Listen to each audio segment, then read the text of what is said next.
Hello అండి, welcome to law excellence IAS academy. ఈరోజు మనం ఆగస్ట్ 15 మరియు 16 నాటి ఈనాడు న్యూస్ పేపర్లోని ఇంపార్టెంట్ కరెంట్ అఫైర్స్ గురించి డిస్కస్ చేద్దామండి. బిఫోర్ దట్ మనము ప్రీవియస్ క్లాస్లో ఇచ్చిన క్వశ్చన్ గురించి చూద్దాము. విస్తీర్ణం పరంగా భారతదేశంలోని అతి చిన్న ఏనుగుల సంరక్షణ కేంద్రం క్రింది వాటిలో ఏది? ప్రీవియస్ క్లాస్లో మనము ఎలిఫెంట్ రిజర్వ్స్కి సంబంధించి, అలానే భారతదేశంలో ఎలిఫెంట్ యొక్క గణాంకాలకు సంబంధించి, అలానే ఆసియా ఏనుగులలో 60% ఏనుగులు భారతదేశంలోనే ఉన్నాయి అని ప్రధాని నరేంద్ర మోదీ గారు చేసిన ట్వీట్ గురించి కూడా డిస్కస్ చేయడం జరిగింది. ఆ కంటెక్స్ట్లో ఈ క్వశ్చన్ ఇచ్చాను అండి. భారతదేశంలో ఉన్న మొత్తం 33 ఎలిఫెంట్ రిజర్వ్స్లో ఏరియా పరంగా ఉన్న అతి చిన్న ఎలిఫెంట్ రిజర్వ్ ఏది అని ఈరోజు క్వశ్చన్లో అడగడం జరిగింది. కరెక్ట్ ఆప్షన్ చూద్దాం. Option A Singhbhum, option B Singphan, option C Wayanad, option D Mayur Jharna. భారతదేశంలో ఉన్న 33 ఎలిఫెంట్ రిజర్వ్స్లో అతిపెద్దది సింగ్భూమ్. ఇది సుమారు 13,440 స్క్వేర్ కిలోమీటర్స్ని కలిగి ఉంది. అతి చిన్నది సింగ్ఫాన్. ఇది 23.5 స్క్వేర్ కిలోమీటర్స్ని కలిగి ఉంది. నాగాలాండ్లో ఉంది ఇది. సో మనకి అతి చిన్న రిజర్వ్ అడిగారు కాబట్టి ఆన్సర్ బి అవుతుంది. అలానే భారతదేశంలో మొత్తం 22,446 ఏషియాటిక్ ఎలిఫెంట్స్ ఉన్నాయని మనం చెప్పుకోవడం జరిగింది.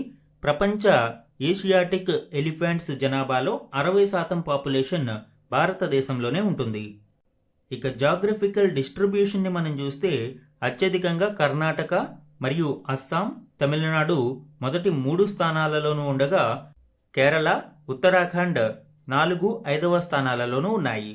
ఇక రిజర్వ్స్ ఎక్కువగా ఉన్న రాష్ట్రాలను మనం చూస్తే అస్సాం మరియు తమిళనాడు 5 రిజర్వ్స్తో మొదటి స్థానంలో ఉన్నాయి. సో ఇవి ఏషియాటిక్ ఎలిఫెంట్స్కి సంబంధించిన మరియు వాటి రిజర్వ్స్కి సంబంధించిన కీలక డీటెయిల్స్. ఈరోజు మన ఫస్ట్ ఆర్టికల్ చూడండి. ఉజ్వల భారతానికి సప్తధార. ఈ ఆర్టికల్ 80వ స్వాతంత్ర్య దినోత్సవ వేడుకలను పురస్కరించుకుని ప్రధాని నరేంద్ర మోదీ గారు ఎర్రకోట నుంచి ఒక సందేశాన్ని ఇచ్చారు. వికసిత భారత్ లక్ష్యాలను సాధించడానికి భారతదేశం అనుసరించాల్సిన 7 పాయింట్ రోడ్ మ్యాప్. ఇది 7 స్ట్రీమ్స్, దీనినే సప్తధార అంటారు. సో ఈ స్ట్రీమ్స్ గురించి ఈ ఆర్టికల్లో వివరించడం జరుగుతుంది. ఇందులోని ఇంపార్టెంట్ పాయింట్స్ ఇప్పుడు చూద్దాం. ప్రపంచంలో అగ్రశ్రేణి దేశాల సరసన నిలిచేందుకు భారత్ తన 7 శక్తివంతమైన మార్గాలను అనుసరించాలి అని ప్రధాని మోదీ పిలుపునిచ్చారు. స్వాతంత్ర్య దినోత్సవ ప్రసంగంలో ఆయన ఇందుకు సంబంధించిన వివరాలను వెల్లడించారు. ఈ సప్తధార అనే పేరు ఎందుకు తీసుకున్నారు? ఇది భారతదేశం యొక్క హిస్టారిక్ కాన్సెప్ట్ సప్త సింధు నుంచి తీసుకోవడం జరిగింది. సింధు మరియు సింధు నదుల యొక్క 5 ఉపనదులతో పాటు సరస్వతీ నది, ఈ నదులు ప్రవహించే ప్రాంతాన్నే సప్త సింధు ప్రాంతం అని పిలుస్తాము. భారతదేశం యొక్క హరప్ప మరియు సింధు నాగరికత ఈ సప్త సింధు ప్రాంతంలోనే వెలిసింది. ఇప్పుడు దీనిని ఆదర్శంగా తీసుకుంటూ 7 స్ట్రీమ్స్ ఆఫ్ నేషనల్ స్ట్రెంగ్త్ని ఈ 7 పాయింట్ రోడ్ మ్యాప్ ద్వారా వికసిత భారత్ లక్ష్యాలకు ప్రధాని ప్రసంగంలో వివరించడం జరిగింది. ఈ 7 స్ట్రీమ్స్ 1 by 1 ఒకసారి చూద్దామండి. మొదటిది తయారీ పారిశ్రామిక స్థాయి. అంటే ప్రస్తుతం మనము అసెంబ్లింగ్కి మాత్రమే పరిమితమైన మ్యానుఫ్యాక్చరింగ్ సెక్టార్ విడిభాగాల కూర్పు నుంచి సమగ్ర తయారీ స్థాయికి ఎదిగేలా చేయడం దీని యొక్క ప్రధాన ఉద్దేశ్యం.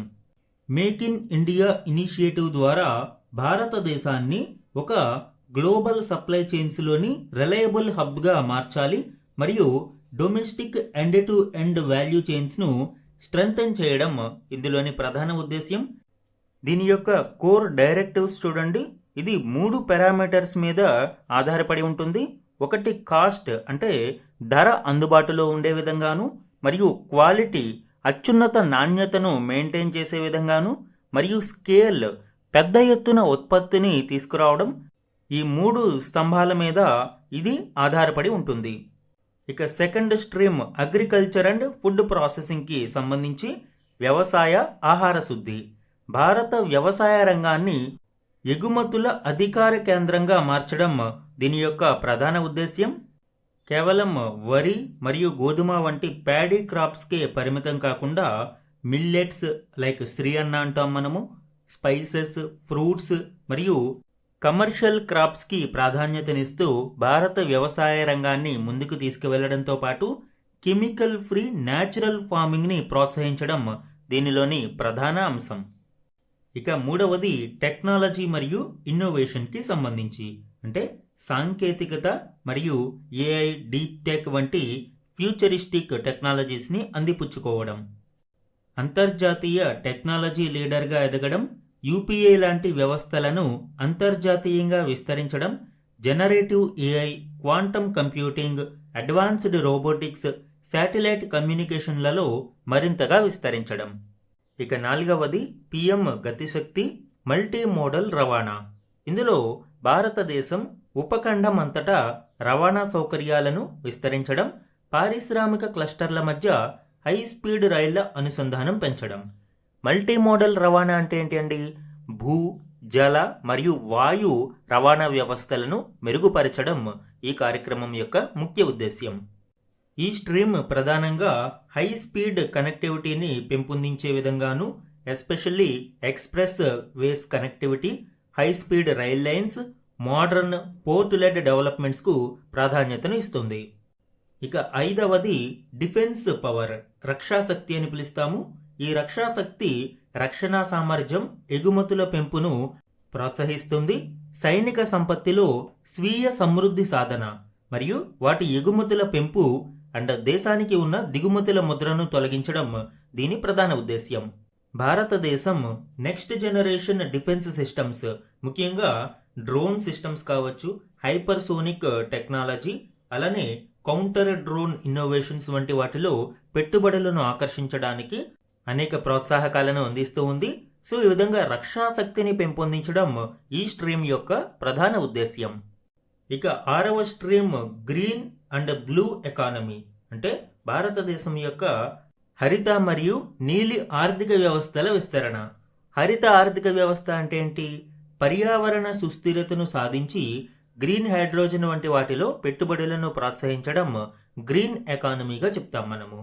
ఇక బ్లూ ఎకానమీ అనేది సముద్ర వనరుల అన్వేషణ కోసం తీర ప్రాంతాల వినియోగం మరియు కోస్టల్ మెరైన్ కెపాసిటీస్ని డెవలప్ చేయడం ఈ గ్రీన్ మరియు బ్లూ ఎకానమీ విస్తరణ యొక్క ప్రధాన ఉద్దేశ్యం.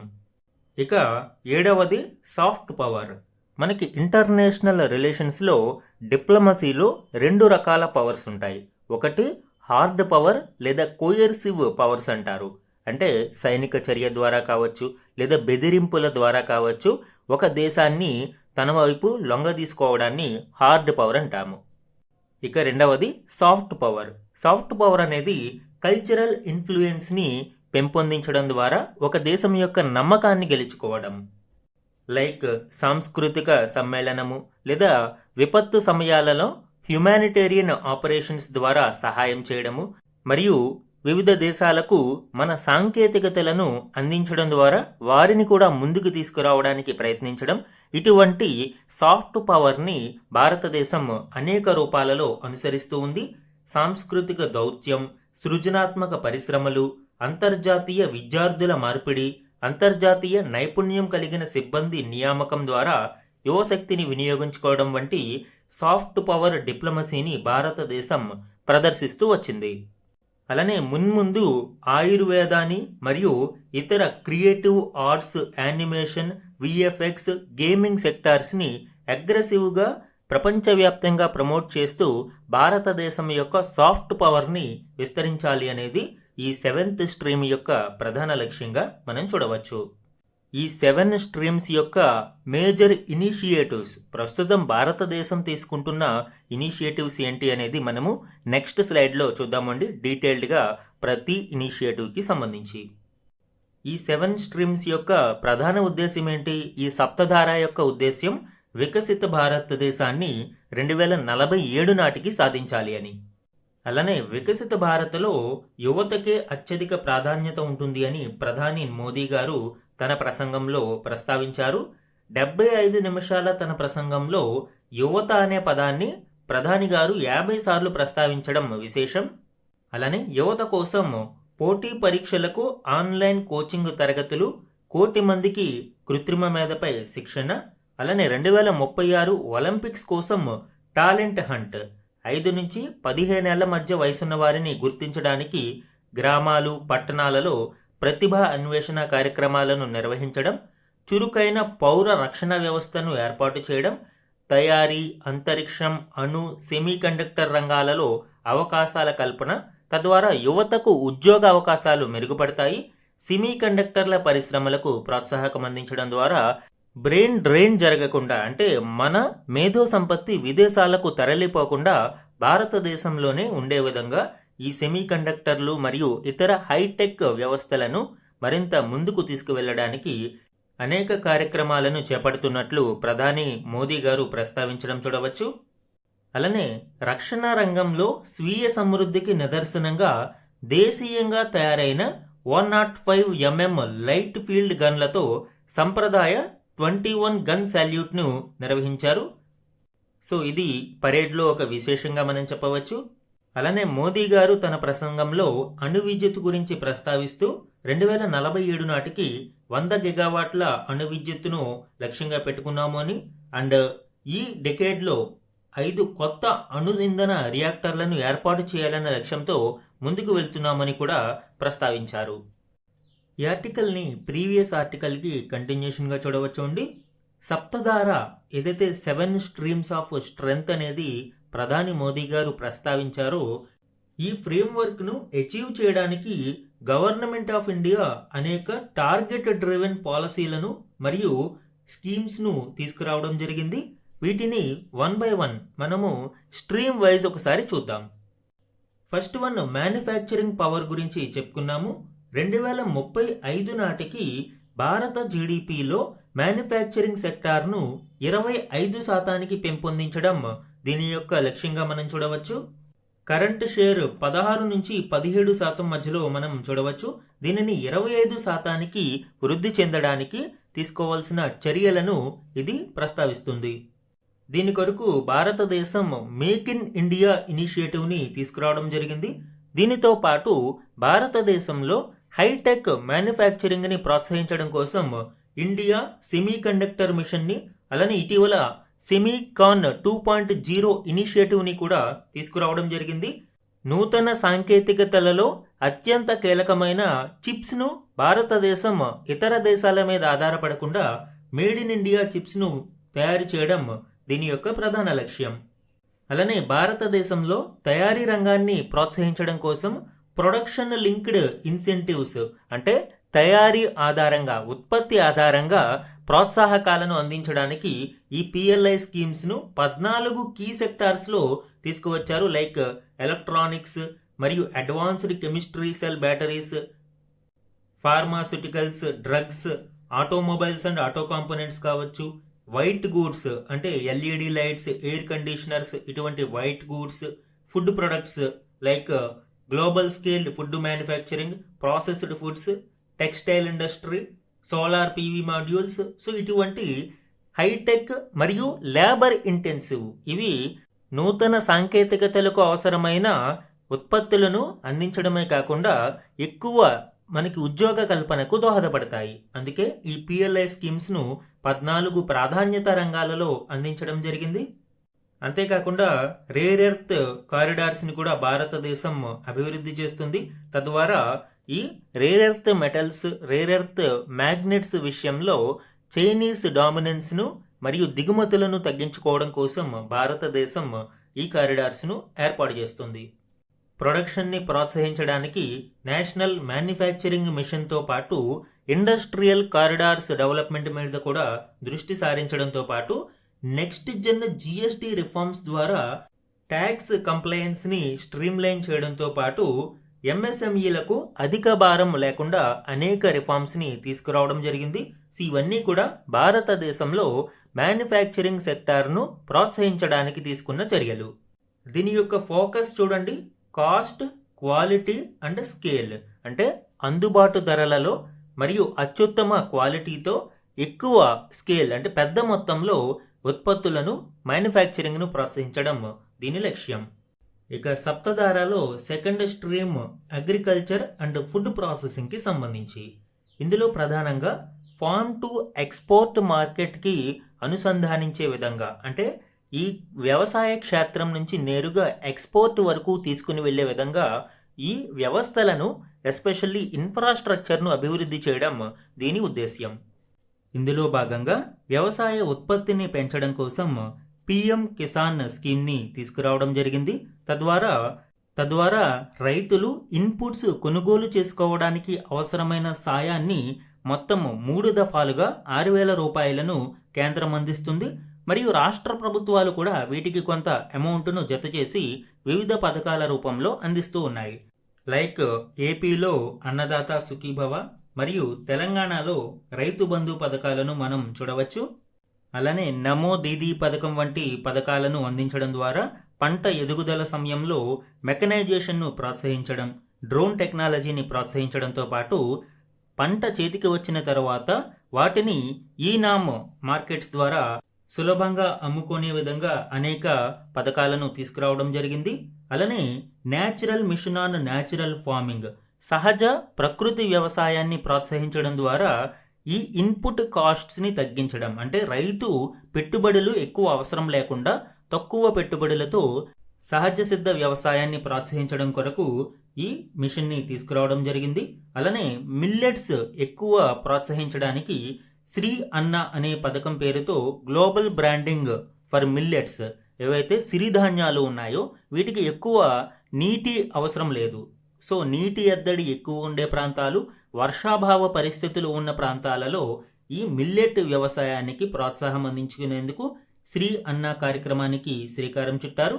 అలానే పిఎం కృషి సించాయి యోజన ద్వారా మైక్రో ఇరిగేషన్, నీటి వృధా కాకుండా తుంపర మరియు బిందు సేద్యం ద్వారా పంటలకు నీరును అందించడం, మరియు పిఎం సంపద యోజన ద్వారా కోల్డ్ స్టోరేజ్ చైన్స్ను ప్రోత్సహిస్తూ ఫుడ్ ప్రాసెసింగ్ కొరకు మెగా ఫుడ్ పార్క్స్ను తీసుకురావడం దీని లక్ష్యం.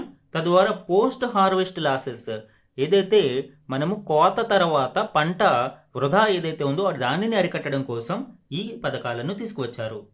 ఈ విధంగా ఫార్మ్ టు ఎక్స్పోర్ట్ మార్కెట్ వ్యవస్థను మరింత స్ట్రెంథెన్ చేయడం కోసం ప్రభుత్వం కృషి చేస్తూ ఉంది. ఇందులో ఫోకస్ ఏరియా మనం చూస్తే సస్టైనబుల్, అంటే సుస్థిర వ్యవసాయము, రెజైలెంట్ అండ్ ప్రాఫిటబుల్, ఆధారపడదగిన మరియు లాభంతో కూడిన వ్యవసాయాన్ని ప్రోత్సహించడం. ఇక థర్డ్ స్ట్రీమ్ టెక్నాలజీ అండ్ ఇన్నోవేషన్కి సంబంధించి tech consumer to technology creator, మనము టెక్నాలజీని ఎగుమతి చేసే స్థాయికి తీసుకువెళ్లడం దీని ప్రధాన లక్ష్యం. ఇందులో భాగంగా మాస్ ఏఐ యూత్ స్కిల్లింగ్ మిషన్ని తీసుకురావడం జరిగింది. ఇండియా ఏఐ మిషన్లో భాగంగా సుమారు 1 కోటి మంది యువతకు ఆర్టిఫిషియల్ ఇంటెలిజెన్స్ రంగంలో నైపుణ్యాభివృద్ధి కోసం శిక్షణను అందించడం జరుగుతుంది. అలానే 6G డెవలప్మెంట్ ద్వారా మరింత త్వరితగతిన సాంకేతికతలను అందిపించుకోవడం కోసం పరిశోధనలు జరుగుతూ ఉన్నాయి. Made in India 6G networks building మరియు డిజిటల్ పబ్లిక్ ఇన్ఫ్రాస్ట్రక్చర్ని మరింత ప్రోత్సహించడం కోసము భారతదేశం పరిశోధనలను ప్రోత్సహిస్తుంది.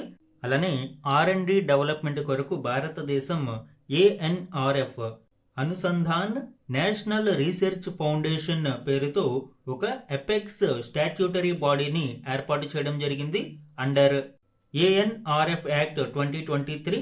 దీనిలో భాగంగానే ఫ్లాగ్షిప్ ఫైనాన్షియల్ ఇనిషియేటివ్ RDI స్కీమ్ని, అంటే రీసెర్చ్ డెవలప్మెంట్ అండ్ ఇన్నోవేషన్ స్కీమ్ని తీసుకురావడం జరిగింది.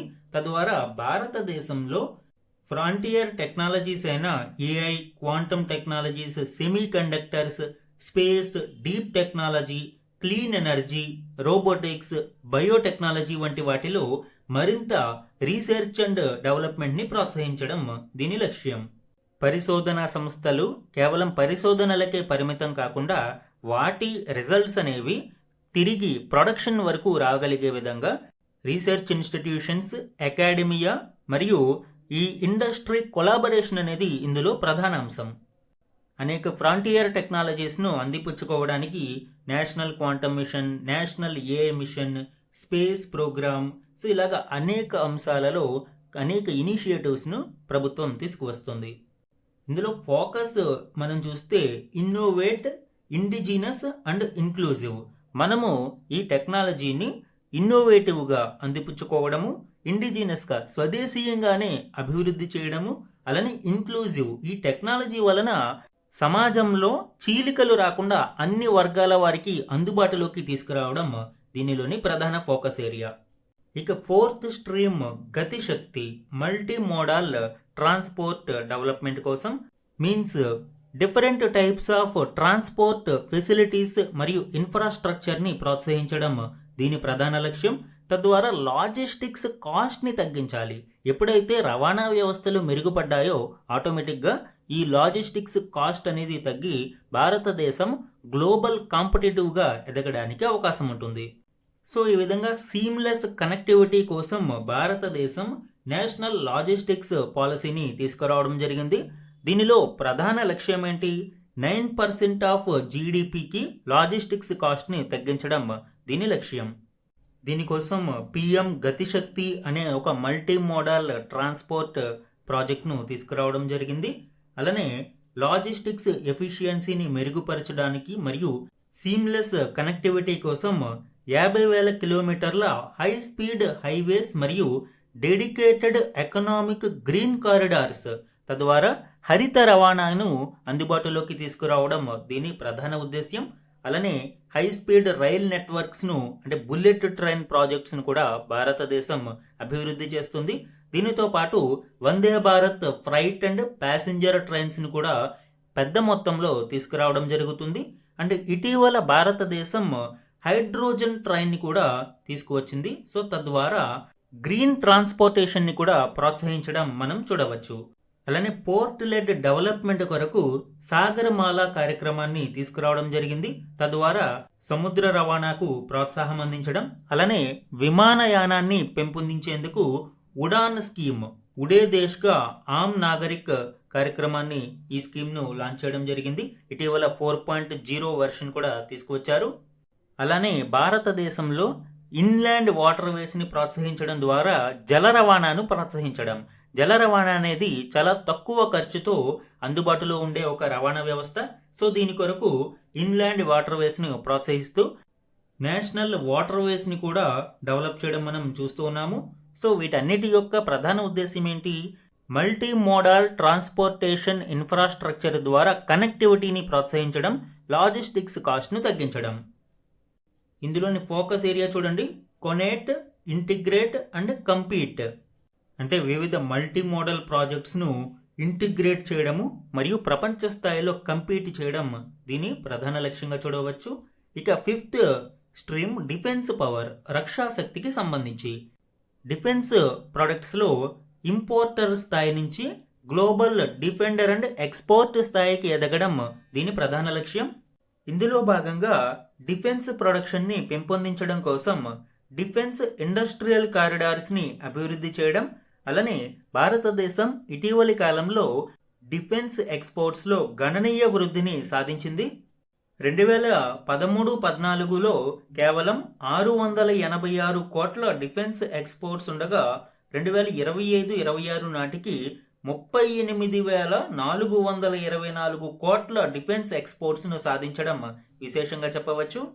2029 నాటికి డిఫెన్స్ ప్రొడక్షన్ను దేశీయంగా 3 లక్షల కోట్లకు అభివృద్ధి చెందేలా చేసి 50,000 కోట్ల ఎక్స్పోర్ట్ సామర్థ్యాన్ని పెంపొందించడం ఒక లక్ష్యంగా పెట్టుకోవడం ఇందులో విశేషం.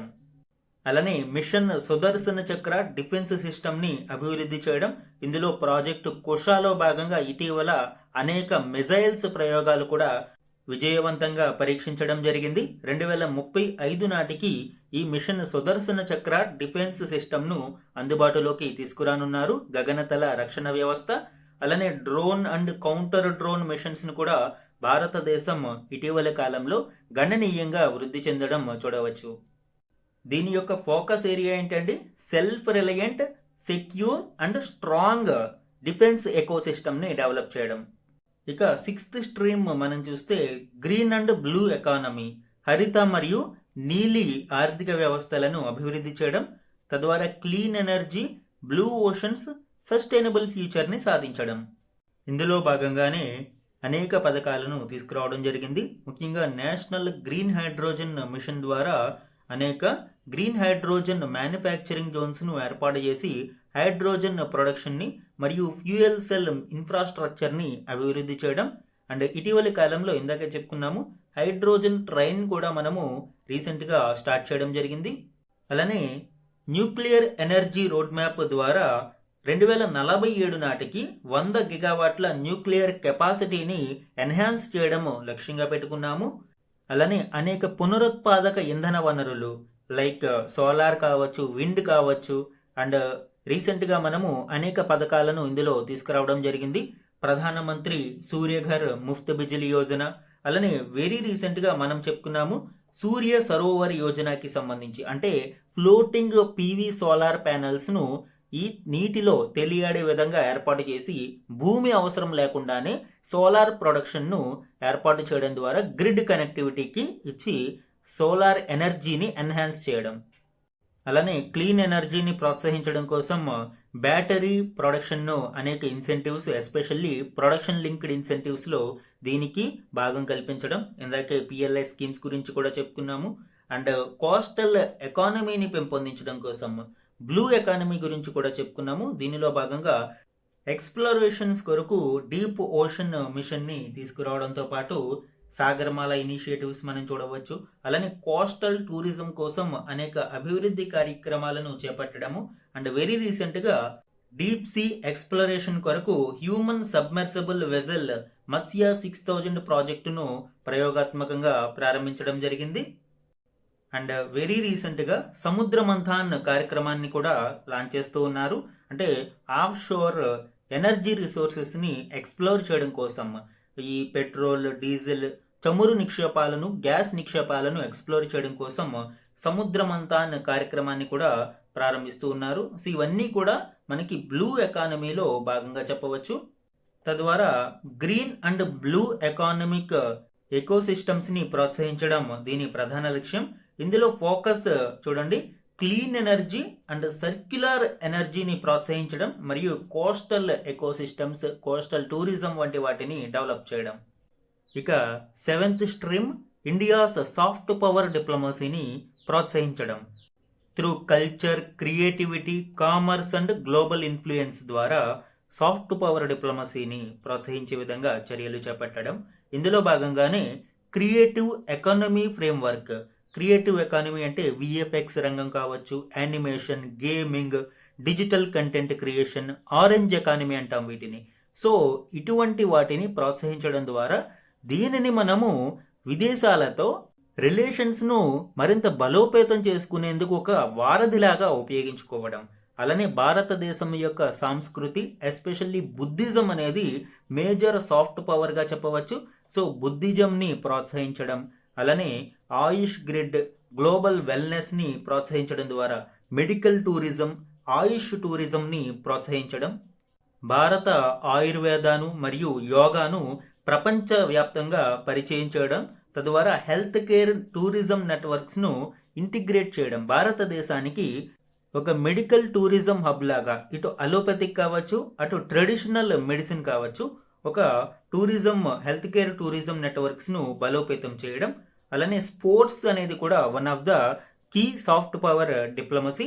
ముఖ్యంగా 2036లో ఒలింపిక్స్కు ఆతిథ్యం ఇవ్వాలనే ఆలోచనలో భారతదేశం ఉంది. సో దీని కొరకు ఇప్పటి నుంచే 5 నుంచి 15 సంవత్సరాల వయసు గల పిల్లలు రూరల్, అర్బన్ ఇండియాలో ప్రతిభావంతులను గుర్తించి వాళ్ళని భవిష్యత్తులో ఒలింపిక్ ఛాంపియన్స్గా తీర్చిదిద్దే కార్యక్రమాన్ని చేపట్టడంలో భాగంగా ఈ నేషనల్ స్పోర్ట్స్ హంట్ లాంటి వాటిని తీసుకురావడం జరిగింది. సో ఇవన్నీ కూడా సాఫ్ట్ పవర్ యొక్క టూల్స్గా చెప్పవచ్చు. దీని ఫోకస్ ఏరియాలు చూడండి, culture, connect and champion. So ఈ విధంగా సాఫ్ట్ పవర్ని డిప్లొమసీలో ఉపయోగించుకోవడానికి. అయితే ఈ సప్తధార ఫ్రేమ్వర్క్ ప్రధాన ఉద్దేశం ఏంటి అండి? ఈ 7 స్ట్రీమ్స్ దేని కొరకు అంటే 2047 నాటికి భారతదేశం వికసిత భారత్ లక్ష్యాలను సాధించడం కోసం. అందులో భాగంగా ఈ లక్ష్యాలు ఏంటి? $10 ట్రిలియన్ ఎకానమీగా అవతరించడం, గ్లోబల్ మ్యానుఫ్యాక్చరింగ్ అండ్ ఇన్నోవేషన్ హబ్గా రూపొందడం, దానితో పాటు ఆత్మనిర్భర్ అండ్ వికసిత భారత్ను సాధించడం, 2070 నాటికి నెట్ జీరో లక్ష్యాలను సాధించడంతో పాటు గ్లోబల్ ఎకానమీలో టాప్ 3 పొజిషన్స్లో 2047 నాటికి నిలవడం ఒక లక్ష్యం. అలానే సశక్త్ నారి సశక్త్ యువ అంటే empower women and empower youth తద్వారా అనుకున్న లక్ష్యాలను సాధించడంతో పాటు సబ్కా సాత్ సబ్కా వికాస్ సమ్మిళిత వృద్ధిని ప్రోత్సహించడం అంటే అందరినీ కలుపుకుని పోయే ఆర్థిక వృద్ధి అనేది ఇందులో చూడవచ్చు. ఇది ఈ 7 స్ట్రీమ్స్ సప్తధార ఫ్రేమ్వర్క్ యొక్క ప్రధాన లక్ష్యం. మన నెక్స్ట్ ఆర్టికల్ చూడండి. శాంతి చట్టం ముసాయిదా నిబంధనల విడుదల. ఈ ఆర్టికల్ భారతదేశంలో న్యూక్లియర్ ఎనర్జీని ప్రోత్సహించడం కోసం మరియు 2047 నాటికి 100 గిగావాట్ల లక్ష్యాన్ని సాధించడం కోసం Shanti act, sustainable harnessing and advancement of nuclear energy చట్టాన్ని తీసుకురావడం జరిగింది. ఇందులోని కొన్ని డ్రాఫ్ట్ గైడ్లైన్స్ను ఇటీవల కేంద్ర ప్రభుత్వం విడుదల చేసింది. ముందుగా శాంతి యాక్ట్లోని ఇంపార్టెంట్ డీటెయిల్స్ మనం చూసిన తర్వాత ఈ డ్రాఫ్ట్ గైడ్లైన్స్ గురించి చూద్దామండి. 2025 డిసెంబర్లో ఈ చట్టం అమలులోకి వచ్చింది. దీని ప్రకారం ప్రస్తుతం ఉన్న 8.8 గిగావాట్ల న్యూక్లియర్ ఎనర్జీ ఇన్స్టాల్డ్ కెపాసిటీని 100 గిగావాట్లకు 2047 నాటికి పెంచడం ముఖ్య ఉద్దేశ్యం. ఈ నూతన చట్టంలో అనేక స్ట్రక్చరల్ చేంజెస్ని తీసుకురావడం జరిగింది. గత చట్టంలోని లెగసీ లాస్ అంటే ఏవైతే పాతకాలపు విధానాలు ఉన్నాయో వాటన్నిటినీ రద్దు చేశారు. అటామిక్ ఎనర్జీ యాక్ట్ 1962తో పాటు civil liability for nuclear damage act CLNDA 2010 చట్టాన్ని కూడా రద్దు చేయడం జరిగింది. ముఖ్యంగా ఇప్పుడు ఈ ఆర్టికల్లో ఈ న్యూక్లియర్ లయబిలిటీని ఏ విధంగా చేంజ్ చేస్తున్నారనేది ఈ డ్రాఫ్ట్ గైడ్లైన్స్ ఇవ్వడం జరిగింది. దాని గురించి మనం డిస్కస్ చేద్దాం. అలానే nuclear power corporation of India limited NPCIL యొక్క మోనోపలీని బ్రేక్ చేస్తూ ప్రైవేట్ సెక్టర్ పార్టిసిపేషన్కి కూడా అనుమతులు ఇవ్వడం జరిగింది. ఇందులో ప్రధానంగా డొమెస్టిక్ ప్రైవేట్ ఫర్మ్స్తో పాటు జాయింట్ వెంచర్స్ అంటే విదేశీ ఎవరైతే కంపెనీలు ఉన్నాయో ఆ విదేశీ కంపెనీలు జాయింట్ వెంచర్స్ ద్వారా భారతదేశంలో న్యూక్లియర్ సెక్టార్లో పెట్టుబడులు పెట్టడానికి అవకాశం కల్పించారు. అయితే FDI లిమిట్ మాత్రం 49% మాత్రమే పర్మిట్ చేయడం జరిగింది. తద్వారా కంట్రోలింగ్ డొమెస్టిక్ ఇంట్రెస్ట్కి ప్రాధాన్యతనివ్వడం చూడవచ్చు. అంటే కీలక విషయాలలో మేనేజ్మెంట్ హోల్డింగ్ పవర్ అనేది డొమెస్టిక్ సెక్టార్లోనే ఉంటుంది. అండ్ ప్రస్తుతం ఉన్న అటామిక్ ఎనర్జీ రెగ్యులేటరీ బాడీని ఇండిపెండెంట్ బాడీగా ట్రాన్స్ఫార్మ్ చేయడం జరిగింది. ఇది డైరెక్ట్గా కేవలం పార్లమెంట్కి మాత్రమే ఆన్సరబుల్గా ఉంటుంది. ఇక అన్నిటికంటే ముఖ్యమైనది ఈరోజు డ్రాఫ్ట్ గైడ్లైన్స్ ఈ న్యూక్లియర్ లయబిలిటీకి సంబంధించి ఇవ్వడం జరిగింది. గతంలో అణు ప్రమాదాలు ఏమైనా జరిగినప్పుడు ఎవరైతే ఈ న్యూక్లియర్ రియాక్టర్ సప్లయర్స్ ఉన్నారో వారి మీద చర్యలు తీసుకోవడానికి చట్టంలో నిబంధనలు ఉండేవి. అయితే ఈ సప్లయర్ లయబిలిటీని ఇప్పుడు నూతన చట్టంలో ఎలిమినేట్ చేయడం జరిగింది. తద్వారా సప్లయర్స్ అనేవాళ్ళు ప్రొటెక్ట్ చేయబడతారు. సో సివిల్ లిటిగేషన్స్లో సప్లయర్స్ ఇబ్బంది పడకుండాను కేవలం కాంట్రాక్చువల్ నెగోషియేషన్స్ ద్వారా మాత్రమే వాళ్ళు ఒప్పందం ప్రకారం ఏవైతే మ్యానుఫ్యాక్చరింగ్, డిజైన్ ఇటువంటి డిఫెక్ట్స్ ఉన్నాయో ఒప్పందంలో భాగంగా వాటికి ముందే ఒక అంగీకారం ఉంటుంది. అంటే ఎంతవరకు సప్లయర్ రెస్పాన్సిబిలిటీ అనేది ఒప్పందంలో కుదుర్చుకుంటారు. అలానే మ్యాక్సిమం ఆపరేటర్ లయబిలిటీని కూడా ఇక్కడ గ్రేడెడ్ వారీగా ఫిక్స్ చేయడం జరిగింది. ఒకవేళ అవుట్పుట్ ఫెసిలిటీ 150 మెగావాట్ల కంటే తక్కువ అయినప్పుడు 100 కోట్ల లయబిలిటీ మ్యాక్సిమం ఆపరేటర్ భరించాల్సి ఉంటుంది. ఇక మేజర్ ప్రాజెక్ట్స్ విషయంలో అంటే 3.6 గిగావాట్ కంటే ఎక్కువ ఫెసిలిటీ అవుట్పుట్ ఉన్నప్పుడు 3000 కోట్ల మ్యాక్సిమం లయబిలిటీని మనం చూడవచ్చు. ఈ విధంగా గ్రేడెడ్ వారీగా లయబిలిటీని కూడా ఫిక్స్ చేయడం జరిగింది. సో లయబిలిటీ రిస్క్ ఎప్పుడైతే తగ్గుతుందో సప్లయర్స్ ధైర్యంగా ముందుకు వస్తారు. సో సప్లై చైన్ అనేది స్ట్రెంగ్తన్ అవుతుంది. అలానే ఇక్కడ ఏదైతే ఆపరేటర్ లయబిలిటీ క్యాప్ దాటి డ్యామేజెస్ జరిగినాయో అటువంటి వాటిని కాంపన్సేట్ చేయడం కోసం సెంట్రల్ గవర్నమెంట్ ఒక ప్రత్యేక ఫండ్ని కూడా మెయింటైన్ చేస్తూ ఉంటుంది. ఈ విధంగా న్యూక్లియర్ లయబిలిటీ రిస్క్ని సప్లయర్స్కు తగ్గిస్తుంది. అయితే ప్రైవేట్ పార్టిసిపేషన్ని ఎంకరేజ్ చేసిన కొన్ని సెక్టార్స్లో మాత్రం ఇప్పటికీ స్ట్రాటజిక్ కంట్రోల్ని గవర్నమెంట్ మొనోపలి కొనసాగే విధంగా ఈ చట్టంలో ఉంది. లైక్ యురేనియం 235 రిఫైనింగ్ మరియు ఎన్రిచ్మెంట్ లిమిట్స్ విషయంలోనూ, హెవీ వాటర్ ప్రొడక్షన్ మరియు అప్గ్రేడింగ్కి సంబంధించి, అలానే ఈ అణు రియాక్టర్లలో వాడిన స్పెంట్ ఫ్యూయల్ మేనేజ్మెంట్ని ఏ విధంగా దానిని మేనేజ్ చేయాలి అండ్ రీప్రాసెసింగ్ ఏ విధంగా చేయాలి అనే దాని మీద ఇప్పుడు కూడా పూర్తిగా గవర్నమెంట్ కంట్రోల్ మాత్రమే ఉంటుంది. ఇక ఈ చట్టం యొక్క కోర్ స్ట్రాటజిక్ ఫోకస్ చూడండి. న్యూక్లియర్ ఎనర్జీ మిషన్ ద్వారా 20,000 కోట్ల ఫండ్ను ఏర్పాటు చేశారు. దీనిలో భాగంగా స్మాల్ మాడ్యులర్ రియాక్టర్స్ను BSR పేరుతో, భారత్ స్మాల్ రియాక్టర్స్ పేరుతో ఏర్పాటు చేయడం అండ్ భవిష్యత్తులో మేజర్ న్యూక్లియర్ ప్లాంట్స్తో పాటు స్మాల్ మాడ్యులర్ రియాక్టర్స్ను పెద్ద సంఖ్యలో ఏర్పాటు చేయడం దీని ప్రధాన ఉద్దేశ్యం. ఇప్పుడు న్యూక్లియర్ లయబిలిటీకి సంబంధించి గవర్నమెంట్ విడుదల చేసిన డ్రాఫ్ట్ గైడ్లైన్స్ చూడండి.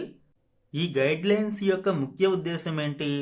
అణు ప్రమాదాలు జరిగిన సమయంలో పరిహారం కోసం రియాక్టర్ నిర్వాహకులు బీమా విధానం లేదా ఆర్థిక భద్రత, అంటే వాళ్ళు ఖచ్చితంగా కొంత అమౌంట్ మెయింటైన్ చేసే విధంగాను, లేదా హైబ్రిడ్ మోడల్ అంటే కొంత ఇన్సూరెన్స్ కవర్ అయ్యే విధంగా, లేదా మరియు మరికొంత బ్యాంక్ బ్యాలెన్స్ని మెయింటైన్ చేసే విధంగా కొనసాగించాలి అని పేర్కొంది. దీనితో పాటు స్పెంట్ ఫ్యూయల్ అంటే వాడేసిన ఇంధనాన్ని స్టోరేజ్ పూల్ నుంచి పూర్తిగా తొలగించే వరకు ఈ ఆర్థిక భద్రత కొనసాగాలి అని స్పష్టం చేసింది.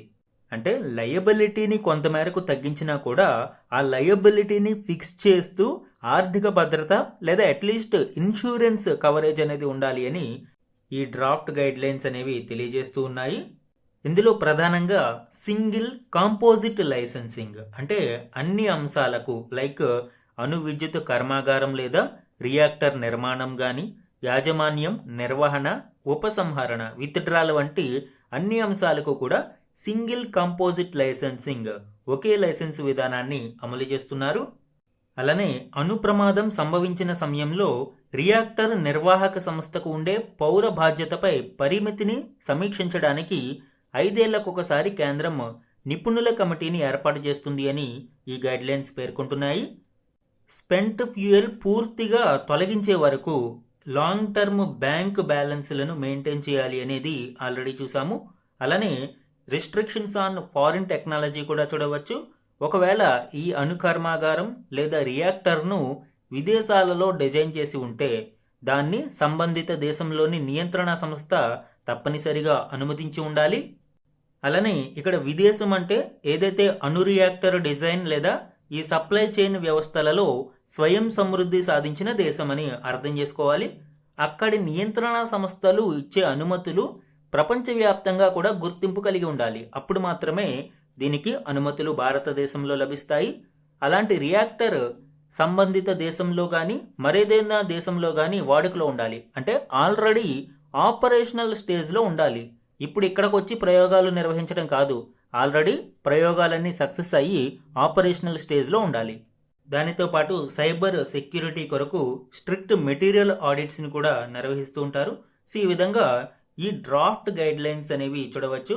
శాంతి యాక్ట్ ఇంపార్టెంట్ అండ్ ఈ draft guidelines especially foreign technology restrictions కావచ్చు అండ్ లయబిలిటీకి సంబంధించిన మినిమం మెయింటెనెన్స్ అనేది కూడా ఇక్కడ డిస్కస్ చేయడం జరిగింది.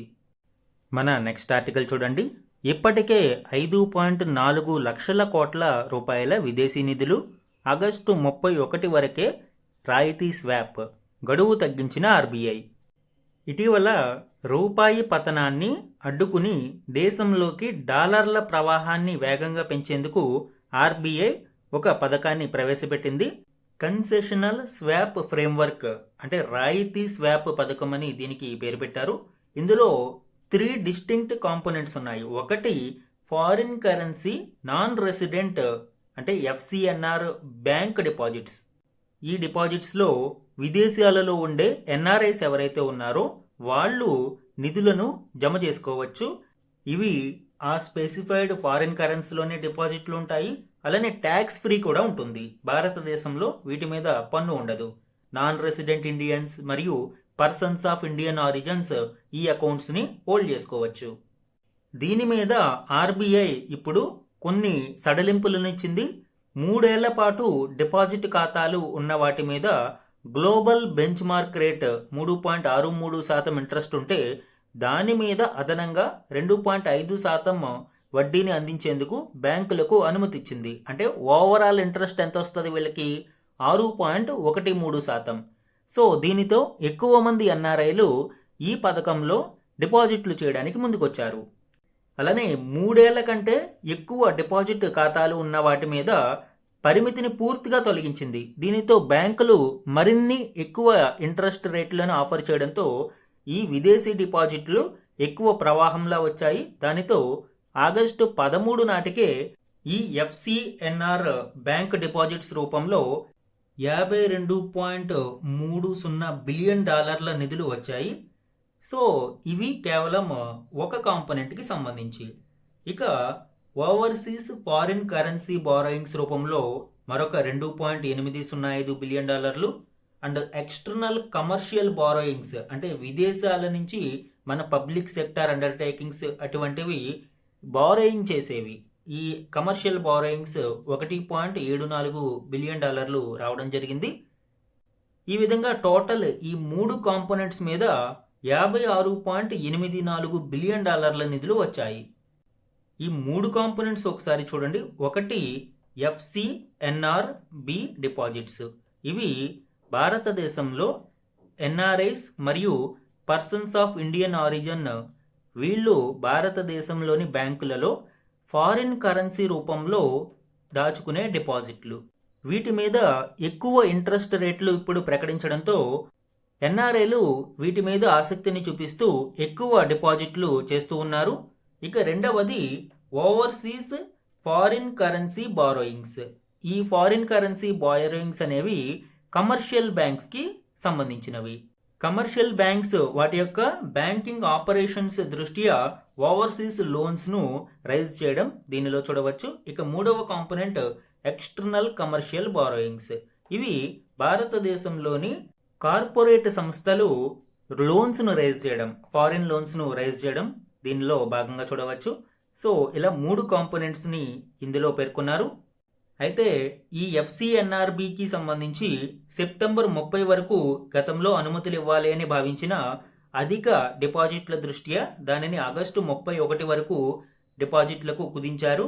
ఈలోపు చేసిన డిపాజిట్లకే ఈ ప్రయోజనాలు వర్తిస్తాయి. అంటే సెప్టెంబర్ నుంచి చేసే వాటికి కేవలం గ్లోబల్ బెంచ్ మార్క్ రేట్ల ప్రకారమే వడ్డీలు వర్తిస్తాయి. ఎడిషనల్ ఇంట్రెస్ట్ అనేది రాదు. అయితే మిగిలిన 2 కాంపోనెంట్స్కి మాత్రం ఎక్స్టర్నల్ కమర్షియల్ బారోయింగ్ మరియు ఓవర్సీస్ ఫారిన్ కరెన్సీ బారోయింగ్స్కు ఈ పథకం డిసెంబర్ 31, 2026 వరకు గతంలో స్పష్టం చేశారు. అప్పటి వరకునే కొనసాగుతుంది. సో ఇది ఆర్బీఐ యొక్క కన్సెషనల్ స్వాప్ ఫ్రేమ్వర్క్కి సంబంధించిన కీలక డీటెయిల్స్ అండి. అండ్ ఈ అన్ని పథకాల వలన భారతదేశంలో 2026-27లో విదేశీ పెట్టుబడులు సుమారు 90 నుంచి 95 బిలియన్ అంటే 9 లక్షల కోట్ల రూపాయల వరకు చేరవచ్చు అని కేర్ ఎడ్జ్ రేటింగ్ సంస్థ అంచనా వేస్తుంది. మన నెక్స్ట్ ఆర్టికల్ చూడండి. పవన విద్యుత్తులో పైకి. ఈ ఆర్టికల్ భారతదేశంలోని విండ్ ఎనర్జీ ఇన్స్టాల్డ్ కెపాసిటీకి సంబంధించి ఇటీవల లోక్సభలో కేంద్రం వెల్లడించిన వివరాల గురించి వివరిస్తుంది. ప్రస్తుతం జూన్ చివరి నాటికి భారత్ యొక్క మొత్తం స్థాపిత పవన విద్యుత్ సామర్థ్యం 57.44 గిగావాట్లుగా ఉంది. ఇందులో అత్యధికంగా గుజరాత్ 16.08 గిగావాట్లుగా, తమిళనాడు 12.27 గిగావాట్లు, కర్ణాటక 8.8 గిగావాట్లు, మహారాష్ట్ర 6.3 గిగావాట్లు, రాజస్థాన్ 5.5 గిగావాట్లు, ఆంధ్రప్రదేశ్ 4.46 గిగావాట్లు, మధ్యప్రదేశ్ 3.68 గిగావాట్లుగా ఉండగా తెలంగాణ 128 మెగావాట్లు, కేరళ 71 మెగావాట్లు అండ్ రిమైనింగ్ అన్ని కలిపి 4.3 మెగావాట్లుగా ఉంది. ఈ గణాంకాలు ఎగ్జామ్ పాయింట్ ఆఫ్ వ్యూలో ఇంపార్టెంట్ అండి. ఇక important one liner current affairs చూడండి. ఇటీవల mines and minerals development and regulation amendment bill 2026ను పార్లమెంట్ పాస్ చేయడం జరిగింది. దీని ప్రకారం స్టేట్ గవర్నమెంట్ యొక్క పవర్స్ అనేవి రెస్ట్రిక్ట్ చేయబడ్డాయి. సో ఇందులో ప్రధానంగా మినరల్స్ మరియు మినరల్ బేరింగ్ ల్యాండ్స్ మీద ట్యాక్సెస్ వేసే అధికారాన్ని రెస్ట్రిక్ట్ చేయడం జరిగింది. ఎంఎండిఆర్ యాక్ట్ 1957ని ఇందులో అమెండ్ చేశారు. సవరించిన నూతన చట్టం ప్రకారం సెక్షన్ 9Dలోని నిబంధనల మేరకు కేవలం సెంట్రల్ గవర్నమెంట్ అప్రూవ్ చేసిన కండిషన్స్ మేరకు మాత్రమే ట్యాక్సెస్ కానీ సెసెస్ కానీ ఎక్స్ట్రా ఫీజు కానీ వేసే అధికారం రాష్ట్రాలకు ఉంటుంది. ఈ mines and mineral bearing lands మీద సెంట్రల్ గవర్నమెంట్ రెగ్యులేషన్ని పెంపొందించడానికి ఈ చట్టాన్ని తీసుకురావడం జరిగింది. తద్వారా కొన్ని రాష్ట్రాలలో అత్యధికంగా అన్ప్రెడిక్టబుల్ అండ్ రెట్రోస్పెక్టివ్ ట్యాక్సెస్ విధించే విధానానికి స్వస్తి పలకడం దీని ప్రధాన ఉద్దేశ్యం. నెక్స్ట్ వన్ చూడండి. India's total exports of merchandise and services rose 13.31% year on year to $80.14 billion in July 2026. అంటే జూలై 2026లో భారతదేశం యొక్క వస్తు సేవల ఎగుమతులు 13.31% పెరిగాయి. గత సంవత్సరం సేమ్ పీరియడ్లో కంపేర్ చేసుకుంటే, అంటే లాస్ట్ ఇయర్ జూలైలో కేవలం $70.72 బిలియన్ ఉండగా ఇప్పుడు $80.14 బిలియన్ చేరుకున్నాయి. అయితే ఓవరాల్ ట్రేడ్ డెఫిసిట్ కూడా $15.03 బిలియన్ పెరిగింది. గతంలో $11.43 బిలియన్ ఉండేది. Next one. ఇటీవల NITI Aayog key sectors to position India as a global manufacturing hub అని ఒక రిపోర్ట్ను విడుదల చేసింది.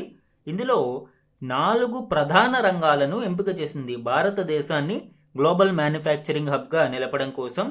ముఖ్యంగా chemicals, textiles, telecom network and solar photovoltaic manufacturing. ఈ 4 హై పొటెన్షియల్ సెక్టార్స్ను ఎంపిక చేయడం జరిగింది. ఎగ్జామ్లో ఇలాంటివి అడిగే అవకాశం ఉంది అండి. ఈ రిపోర్ట్ ప్రకారం ఎంపిక చేసిన 4 రంగాలు ఏవి, లేదా ఒక 4 ఆప్షన్స్ ఇచ్చి ఏది కాదు అని అడిగే అవకాశం ఉంటుంది. సో కెమికల్స్ ఒకటి, టెక్స్టైల్స్ ఒకటి, టెలికాం అండ్ నెట్వర్కింగ్ ఎక్విప్మెంట్ ఒకటి, సోలార్ ఫోటోవాల్టైక్ మ్యానుఫ్యాక్చరింగ్. సో ఇలాగ 4 రంగాలను ఎంపిక చేశారు. ఇవి ఈరోజు ఈనాడు న్యూస్ పేపర్లోని వన్ లైనర్ కరెంట్ అఫైర్స్ అండి. ఈరోజు మన క్వశ్చన్ ఆఫ్ ద డే గురించి చూడండి. క్రింది వాటిలో ఏది ఇటీవలి శక్తికి సప్తధారాలో భాగం కాదు?